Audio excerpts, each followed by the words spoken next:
Les Interahamwe nous précèdent dans le royaume des cieux. J'ai vu et j'ai entendu beaucoup d'Interahamwe qui se sont agenouillés devant leurs victimes, confessant franchement leur forfait pendant le génocide des Tutsis et demandant pardon. J'ai entendu l'histoire de beaucoup d'Interahamwe morts dans les prisons ou dans les forêts du Congo, dans des conditions expiatoires terribles. Par contre, des Inkotanyi ont massacré des millions de Rwandais, mais je n'ai jamais vu un seul Inkotanyi s'agenouiller et demander pardon aux victimes. Ils ne regrettent même pas. D'autres s'enorgueillissent même. De l'autre côté, le coup d'État de 1973 et les assassinats politiques qui s'ensuivirent ont endeuillé beaucoup de familles, surtout de la région de Gitarama. Mais je n'ai jamais vu aucun camarade du 5 juillet, aucun politicien ou militaire impliqué dans l'affaire s'humilier et demander pardon.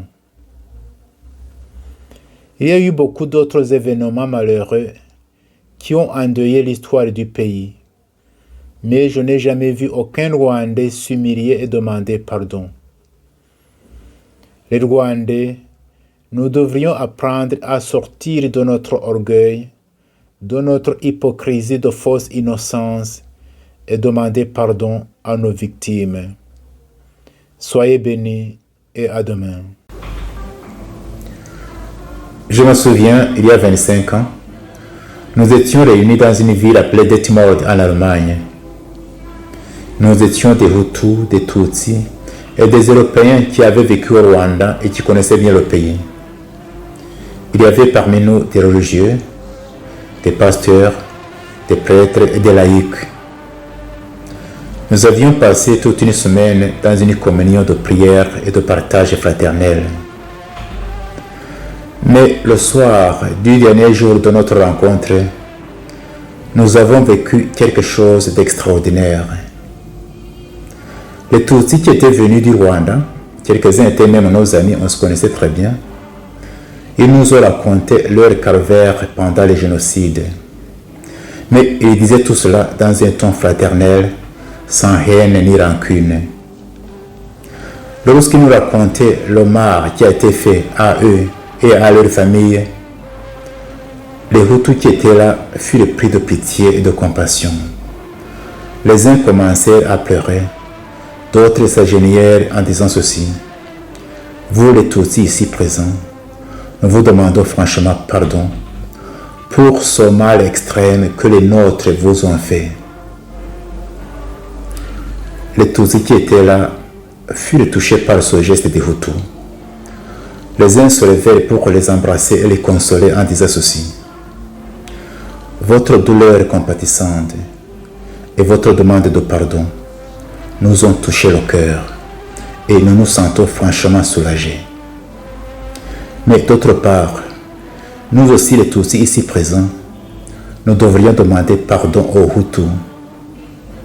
Oui, nous demandons pardon pour les peines et les souffrances que les nôtres ont fait subir aux Hutus tout au long de l'histoire de notre pays.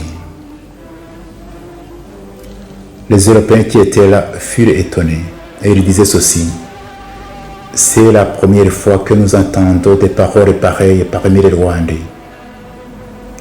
Nous aussi, en tant qu'Européens, nous demandons pardon aux Rwandais parce que nous avons une responsabilité dans les malheurs qui ont frappé les Rwandais. Nous demandons pardon parce que nos pays ont complètement abandonné les Rwandais à leur sort pendant les périodes les plus difficiles de leur histoire. Et enfin, après tout cela, nous nous sommes assis et se fit le silence. Après quelques instants, quelqu'un se leva et rompit le silence en disant ceci: je suis sûr que ce qui vient de se passer ici, c'est un miracle qui vient de Dieu. Je pense, disait-il, que nous devrions mettre par écrit ce que nous venons de vivre ici et inviter les Rwandais et nos compatriotes à écouter la souffrance de l'autre, à se tenir dans la brèche et à demander pardon. Nous avons composé cet écrit et nous l'avons appelé Confession de Detmold. Detmold, c'est cet endroit où nous étions réunis. Vous pouvez trouver cette confession traduite en plusieurs langues sur son site confessiondedetmold.com ou sur la chaîne YouTube Dr. Fulgence Roïza. Parmi les gens qui ont signé cette confession, quelques-uns sont morts. Mais je ne doutais pas que le Seigneur, notre Père commun, les a reçus dans son royaume éternel. À sa publication, c'est-à-dire à la fin de l'année 1996, cette confession a été différemment accueillie et appréciée. Tandis que beaucoup l'appréciaient hautement et disaient que c'était le seul chemin que les Rwandais devraient emprunter pour arriver à la vraie réconciliation, d'autres s'y opposaient carrément, et parmi ceux-ci on pouvait trouver quelques prêtres et pasteurs. J'ai même entendu qu'à la radio Rwanda, à ce moment-là, on aurait diffusé la confession des Hutus seulement et laissé de côté la confession des Tutsis. Mais moi je pense que cette confession peut être une grande source d'inspiration pour la vraie réconciliation des Rwandais, c'est-à-dire la réconciliation entre les Rwandais eux-mêmes, mais aussi la réconciliation entre les Rwandais et leur histoire. Et ainsi les aider à sortir de cette impasse d'accusations mutuelles devant les tragédies qui ont endeuillé les Rwandais.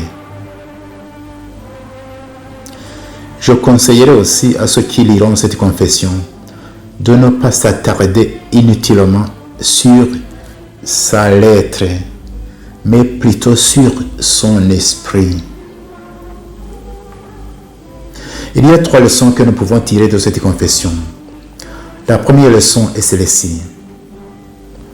N'aie pas peur d'écouter la souffrance de l'autre et de la laisser pénétrer ton cœur.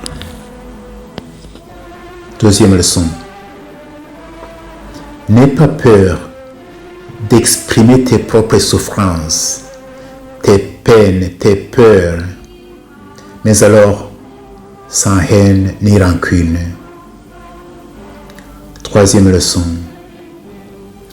N'aie pas peur de demander pardon à ce que tu as fait souffrir.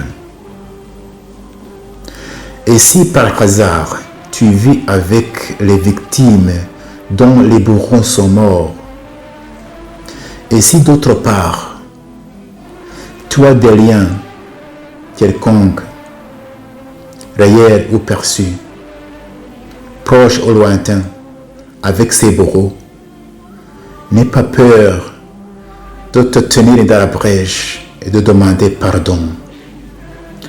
Comme ça, d'une façon presque miraculeuse, tu vas soigner beaucoup de blessures des Rwandais, des blessures du présent et du passé. Comme cette année, cette confession va célébrer son 25e anniversaire, je viendrai chaque jour tout au long de cette année sur cette chaîne pour voir voies et moyens de bâtir un Rwanda où il fait beau de vivre pour tous les enfants du Rwanda.